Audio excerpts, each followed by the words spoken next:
Well, thank you for joining in Washington, D.C., Los Angeles, New York, Chicago, and Seattle. Thank you to the hosts, to the guests. I wish you were here. We have a half-full room with patients and parents.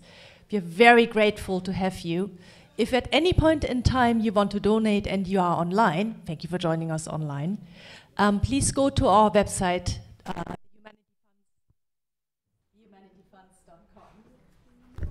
Let me change the mic. Humanityfunds.com, sorry for that. If you are in Ukraine and you want to donate at any point in time, you can see the donation QRs here. But that's when you are in Ukraine. If you want to donate in the United States or outside Ukraine, please go to our website.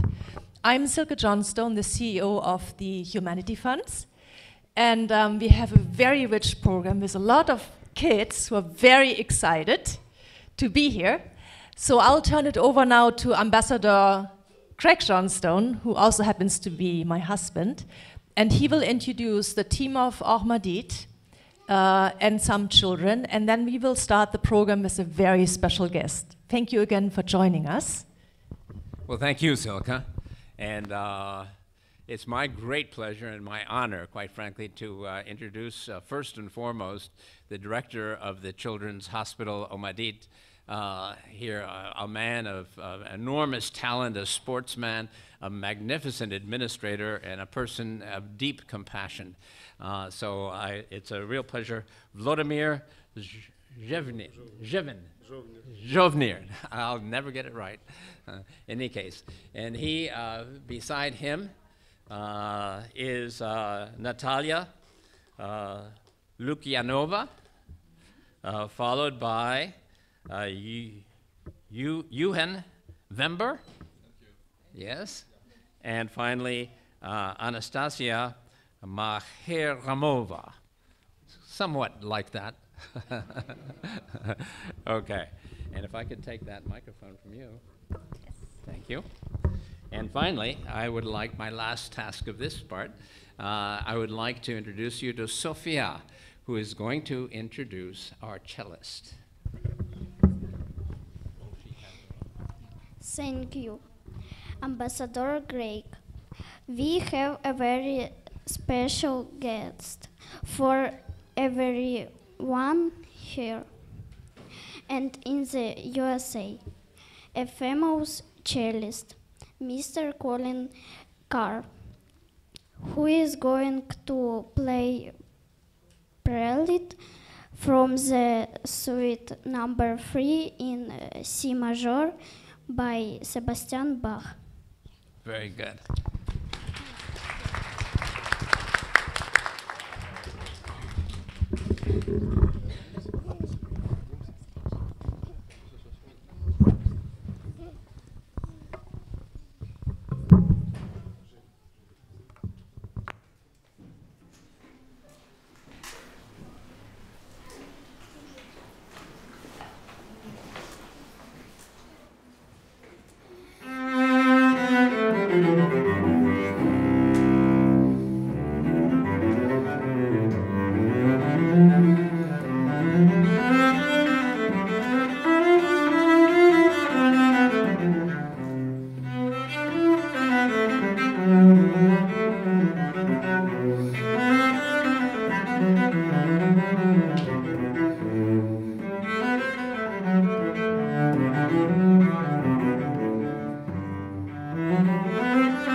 Super.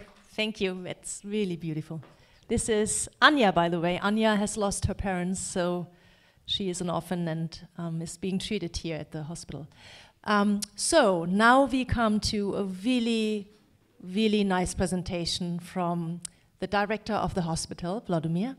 He will address a couple of words to you and then show you a movie that we made just for this event.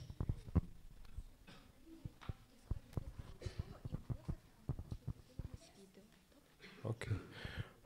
First, I want to say big thanks for your support, for your attention for our country, for our war, and you so brave.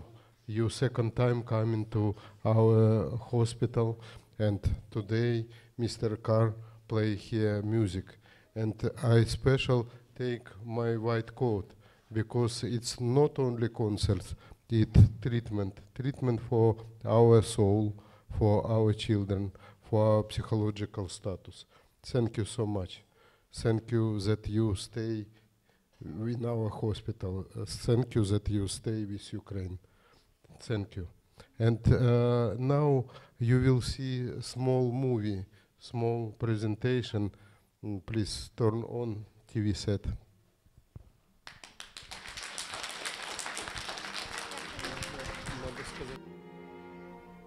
Доброго дня, мене звати Жовнір Володимир, я генеральний директор Національної спеціалізованої дитячої лікарні Ohmatdit.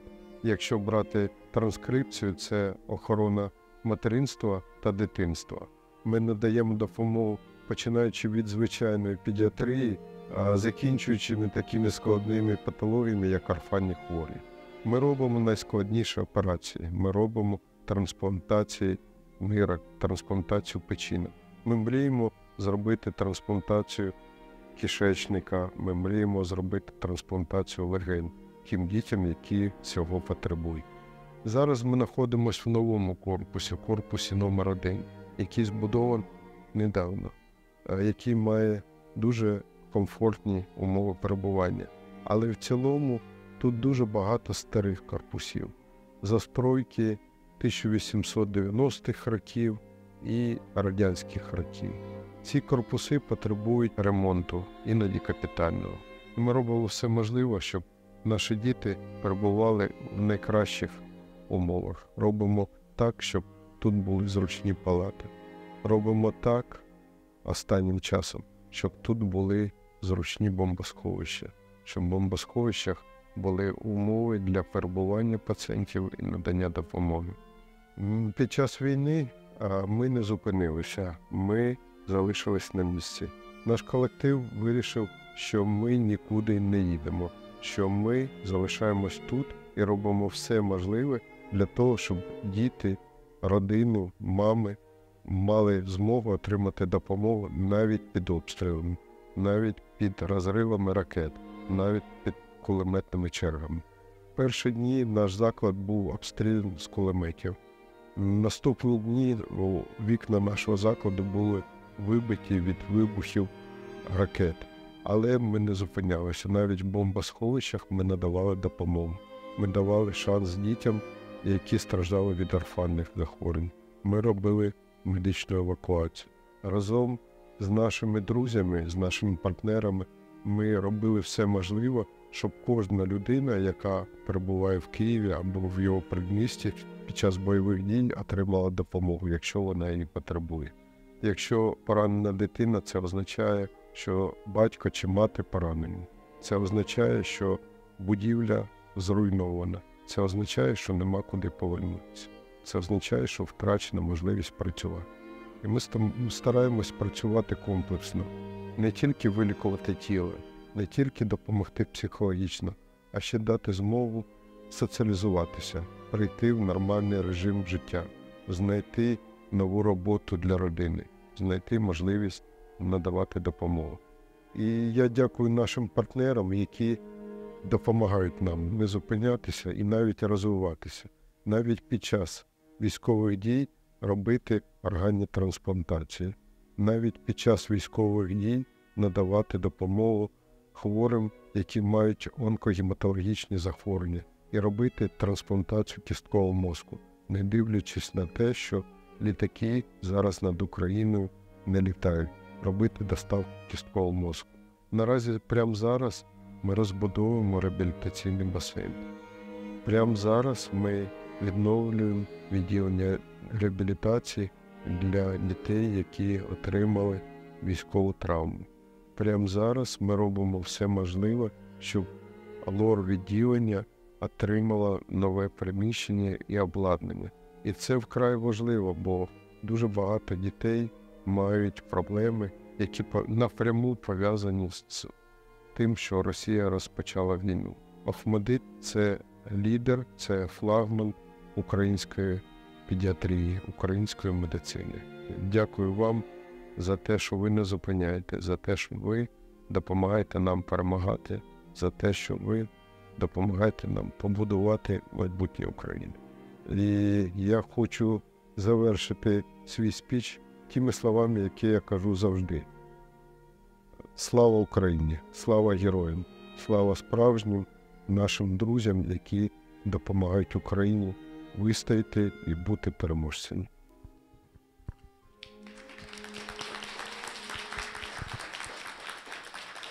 Thank you. Thank you. So, you will play another piece for us? What do you play? This is the Saraband from the 5th Suite by Bach.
Hello? Yes, you've got it.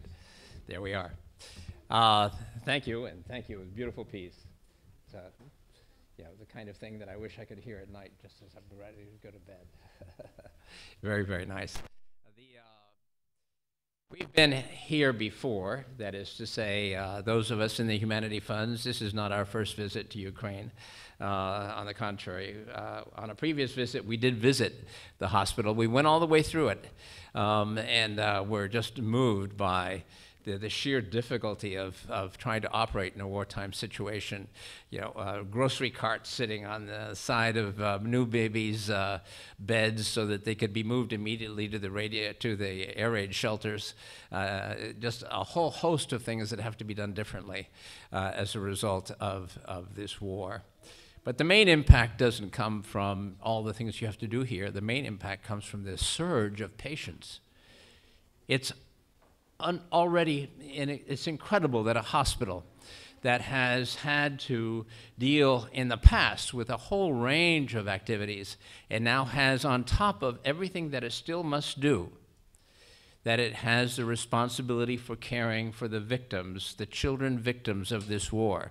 And there are not tens or hundreds, there are thousands of them that are affected by missiles, by mortars, by artillery. It's absolutely amazing. All kinds of wounds, landmines that blow kids up. It's really a horror. And this hospital has to handle the worst of those cases. I mean, some people die, to be sure. Some people only have minor injuries, but the serious injuries end up here. It's here where you see the consequences of Russia's invasion of Ukraine. Right here. Now, when the children come, they get first aid. They then get a comprehensive diagnosis. After the diagnosis, they go to surgery. Sometimes they go to surgery again and again and again. It's horrible for the kids, but the workers in this hospital are indefatigable. They will stay on the issues until the issues are resolved. It's absolutely remarkable. After they have begun to be cured of the initial impacts, they go to rehabilitation. They need to get back into society. They need to start trying to lead a normal life. That normal life involves a lot of therapy, a lot of walking therapy, particularly for amputees and for people who have shrapnel wounds or for those that have trauma. The last stages of therapy involve water therapy. Therapy in a pool. In order to do those stages, in order to provide that kind of a service to the kids, they need to have a pool. And so they set about to try and get a pool, and they're almost all of the way there. And it's just a little bit more that's required to get them all of the way. So now we're going to talk to some real experts who are going to tell you about this pool. And so if we could have... Here we go. Talia, Johan, Eugene. Okay, it's all yours. And you want to take this stand or? Thank you. My name is Evgen Vembe. I am the head of the Ohmatdit Fund. I am also the initiator of the project of the reconstruction of the Aqua Rehabilitation Clinic, which will be the only one in the Ukraine of this kind. For 30 years, we had an unused hydrotherapy center that needs a complete rebuilding. When we first thought about this project, it seemed almost impossible because we need to raise $1 million. Thanks to the Humanity Funds and today events. We have hoped to receive enough fund to finish this first phase and open the Aqua Zone for children. Thank you for your attention. Now, Natalia will give you more details. Thank you. Thank you, Evgen. Дякую. It's an honor to stand before such a compassionate audience today in the heart of the biggest children's hospital of Ukraine, Ohmatdit. Dedicated doctors of this hospital with miracles, saving thousands of lives each year. Actually, they complete around 10,000 operations yearly and save more than 200,000 little lives every year. When full-scale war broke out in Ukraine, hospitals started to receive many children who suffered from bombing and shelling. Most of these children, they need proper physical and psychological rehabilitation. Our clinic is envisioned as a bastion of holistic healing and medical care for the children with complex disabilities, PTSD, trauma, spinal hernia, and amputations, and many other diseases. We expect that the clinic will be able to provide rehabilitation services for more than 180 children per month, which makes around 200,000 children per year. Initiated last November, our project went through the huge change. We replaced everything: doors, ceilings, walls, all the equipment connected with the swimming pool. The whole area of the project is 650 square meters, and it includes swimming pool, changing rooms, comfortable shower rooms, welcoming reception, chambers for massage, and special rooms with bubble baths filled with mineral water. We divided the project into 4 phases, and right now, it fills our heart with warmth to announce that the first and the most complex phase is almost finished. We've done maybe 80% of the jobs already. We did the inspection and the demolition of the swimming pool, of the showers and changing rooms. We installed plastic windows, mosaics on the basin, and install water cleaning and filtration system, water heating system, air drying system, and ventilation system. Now we need additional funding and support from you to finish all the remaining phases.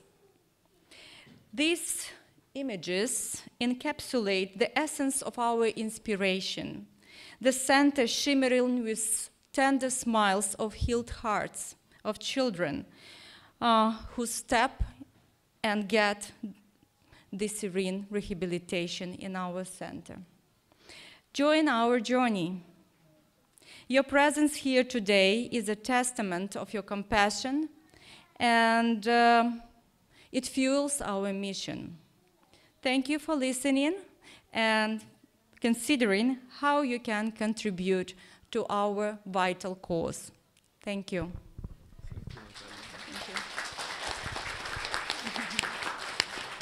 Thank you. So, thank you. We'll talk about the pool a bit more because we actually looked at it too, and it's quite impressive what has been already done. But before we go into details, Colin, what else do you play for us?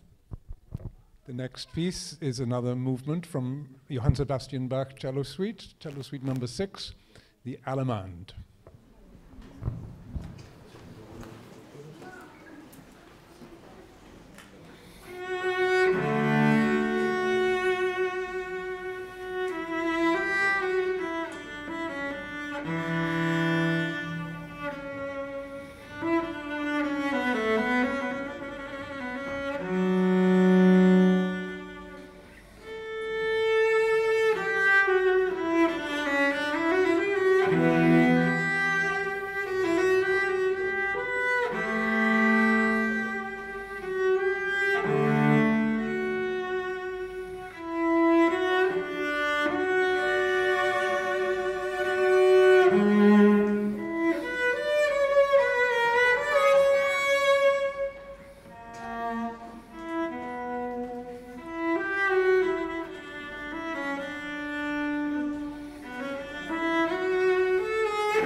Thank you.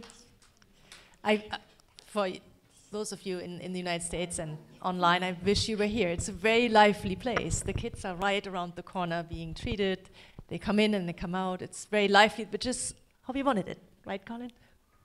So now comes probably the most interesting and I think the most touching part of the evening before we do the final appeal. We'll have now Anastasia and Marinka, and Katja, who have their stories to tell so that you can see what life right now looks like in Ukraine for many of these children. So please. Oh, yeah. So hello everyone, my name is Anastasia and here is Marinka. She is 7 years old, and Katya, she is 14. And this is our patient that was affected by war. Katya is 14 years old girl whose mother was killed by Russian rocket when they tried to be evacuated from Donetsk region. And Katya got shrapnels to her legs and back, but she survived. but stay an orphan. Thanks God she has a grandmother who is here today also, but her mother is not here anymore. And our superhero, Marinka, she is 7, but when she was 5, rocket got into their house and she lost her leg, and now she has super cool prostheses, and she even used bicycle. She's dreaming to drive a car, and we hope that everything will be okay with Marinka and with Katya.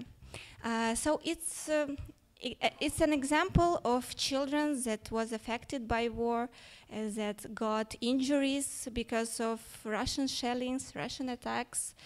But we are here to support these children. We are here to support our hospitals that support such children. And for such children, we need rehabilitation pool and other support. So thank you for being here. Thank you for your kind hearts.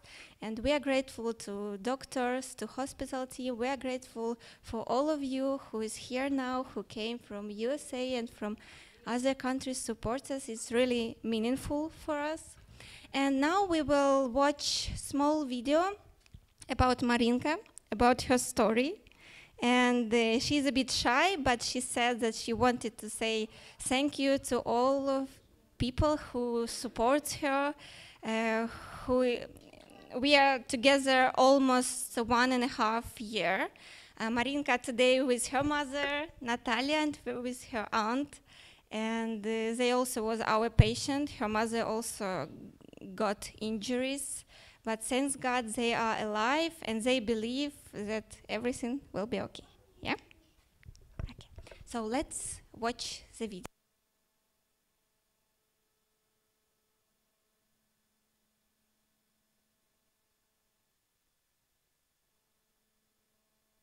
This is Kasha. That's the name Marina gave her prosthetic leg. Fitting prosthetics for children, is that a unique challenge? It's a big challenge for a kid like her to get used to these prosthetics. That's why in the course of therapy, we made up a name for that prosthetic, and it became kind of a friend for her. Before the war, Marina was just like any other girl in the rural Kherson region. But in May, Russian artillery landed in her living room, robbing Marina of a limb and nearly taking her life. How have you explained what happened to her and what's going to happen to her? When she woke up after the medical coma, I was in another hospital, with my wounds being treated there. She just called me and said, "Mom, you know I don't have a leg anymore?" And what did you say? I said, "Yes, unfortunately, you don't have a leg anymore." She was asking me if it would grow back. And I said, "No, Marina, you don't have a leg now." Step by step, Marina has regained her footing. But soon, she'll have to also say goodbye to Kasha. Like all 6-year-olds, Marina is growing fast, so fast, she has to practice for a new leg she's already calling Kasha 2. This is cutting-edge work. Having never seen so many maimed children, doctors here admit they're experimenting with treatments as they go along. We didn't see that problem before the war. Now we have a lot of kids with injuries like this, and we see that we really need better prosthetic technologies for them. But in Marina's case, the physical therapy treatment, which focuses mostly on building strength and balance, has been a clear success so far. How do you feel watching Marina walk now with that prosthetic leg? I was told that my child would hardly be able to walk, let alone ride a bicycle or scooter. But then, step by step, I saw this rehabilitation led to some results. Results that Marina can hopefully wear with pride as she joins an entire generation of young Ukrainians learning to walk again. Matt Bradley, NBC News, Kyiv, Ukraine.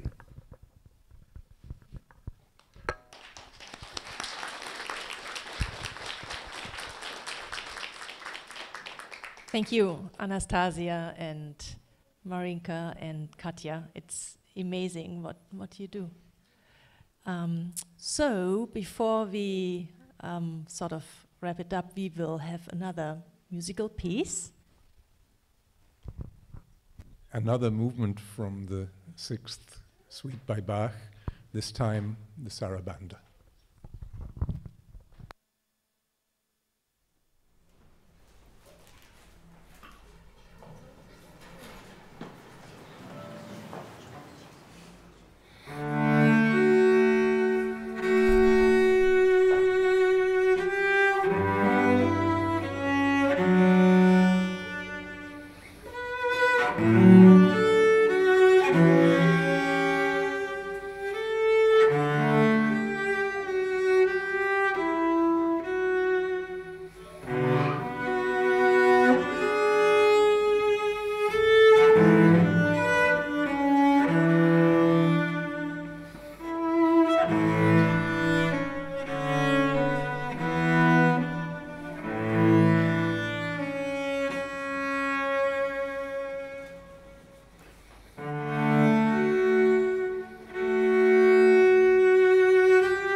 Well, thank you again, Colin. As always, we've had the opportunity to hear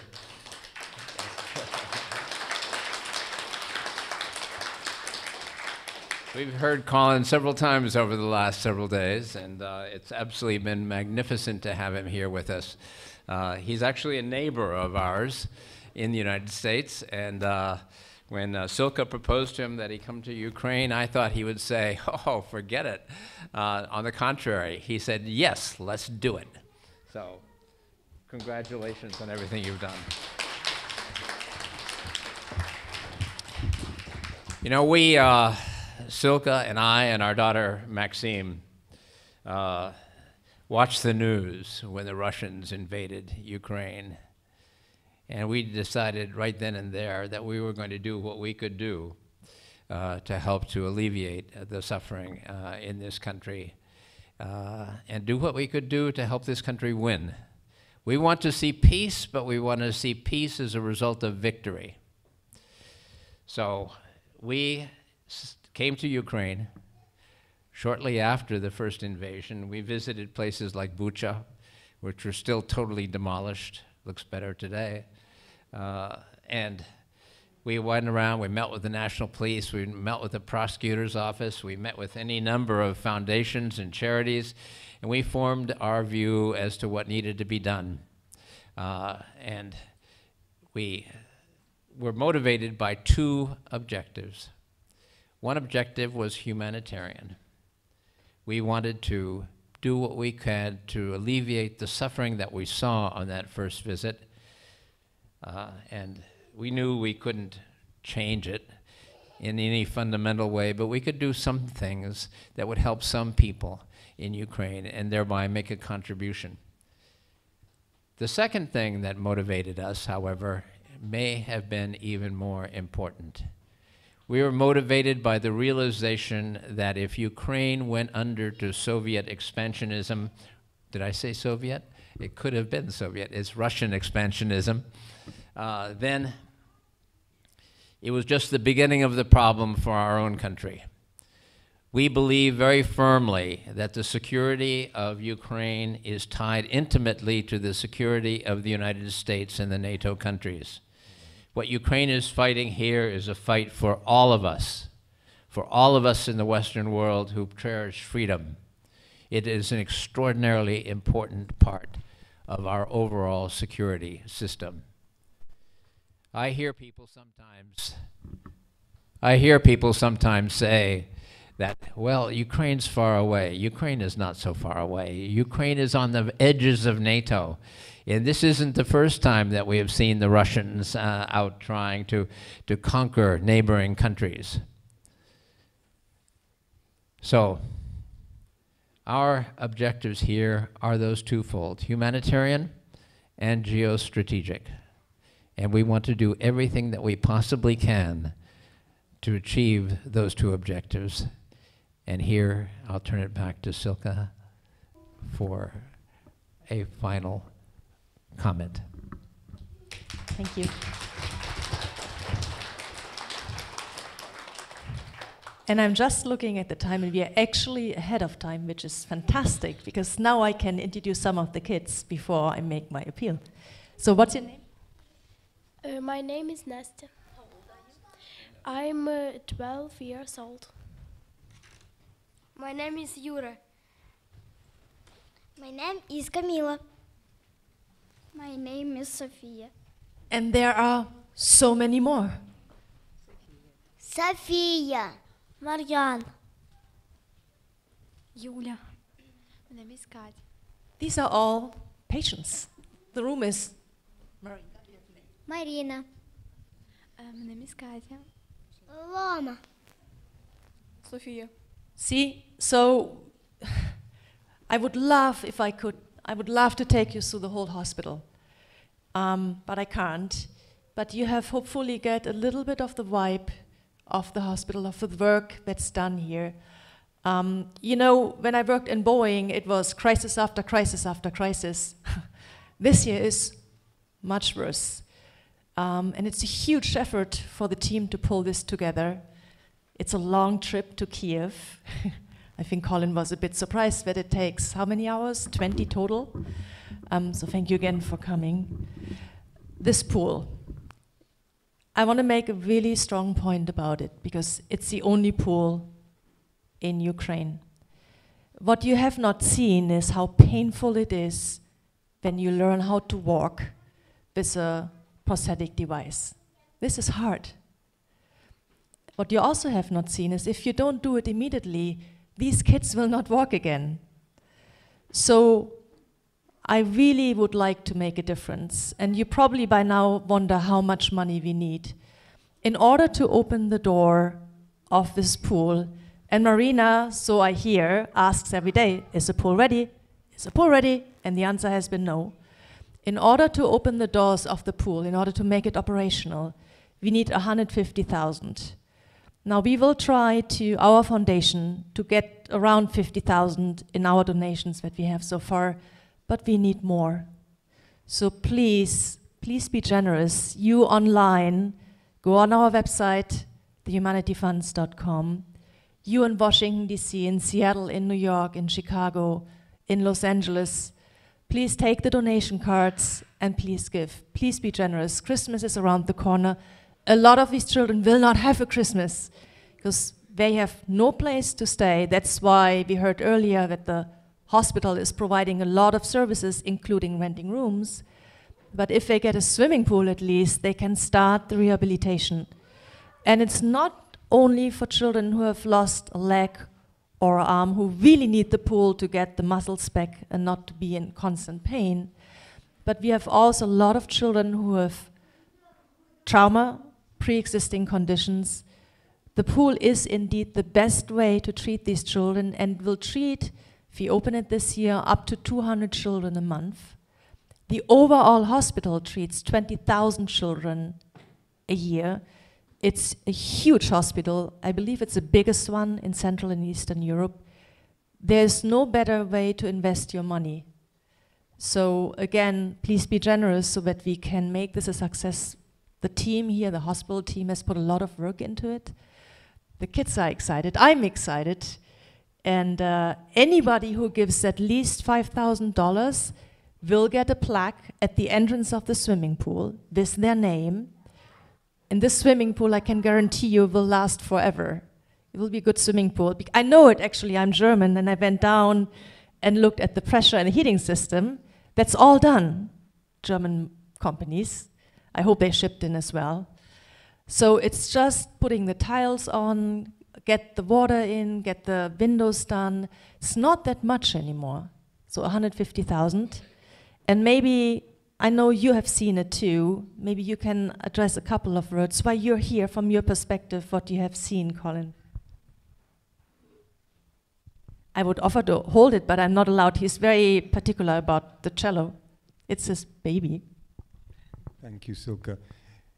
Well, Caroline and I have only been here in Kyiv for about 3 days, but it's really been a remarkable 3 days of such intensity and truly inspiration that the people are so incredible. The strength of your character, your spirit, your fortitude, that seems to me, can you hear? Yes? No? Yeah.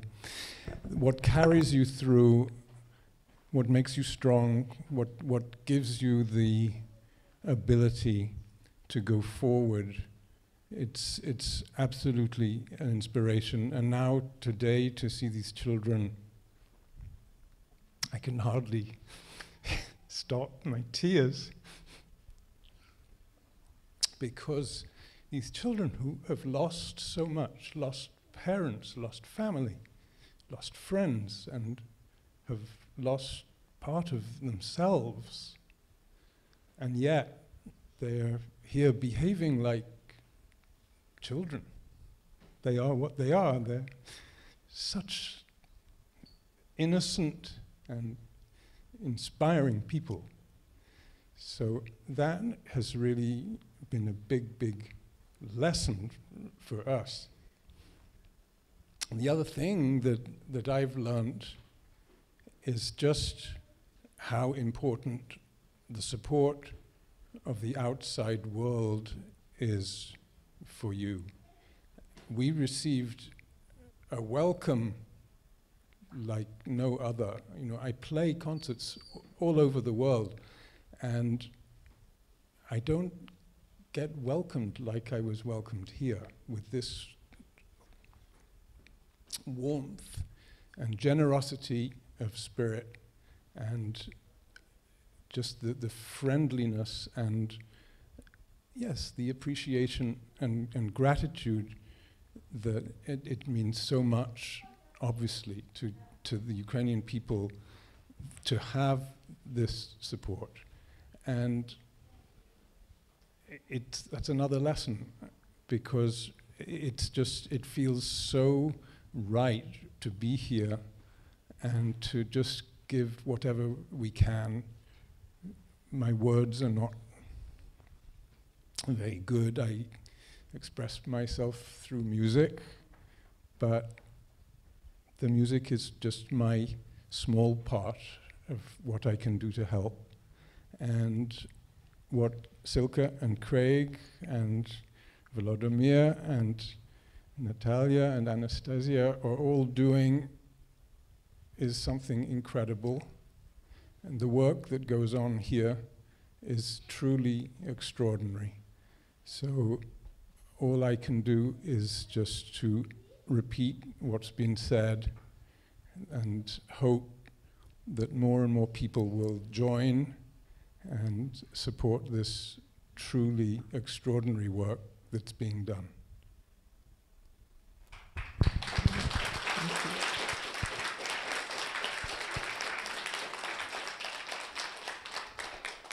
You will play one more piece for us? Yes.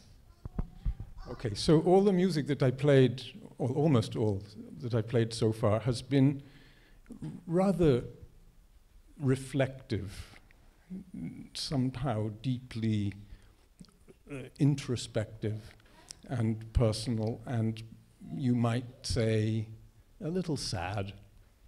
But I'd like to end with a piece which really reflects this positive spirit that you have, this life-affirming human thing, which is to go on and to go forward.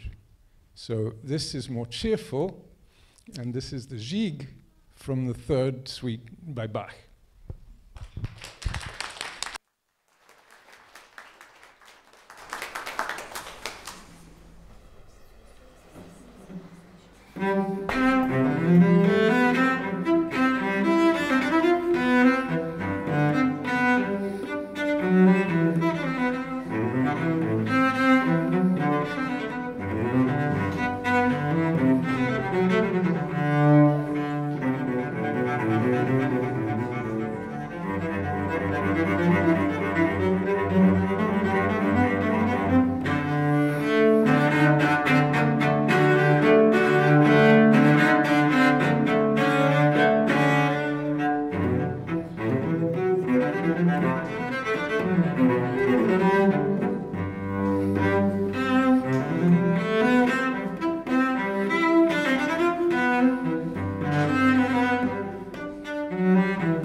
Ніхто не розходьтесь, будь ласка.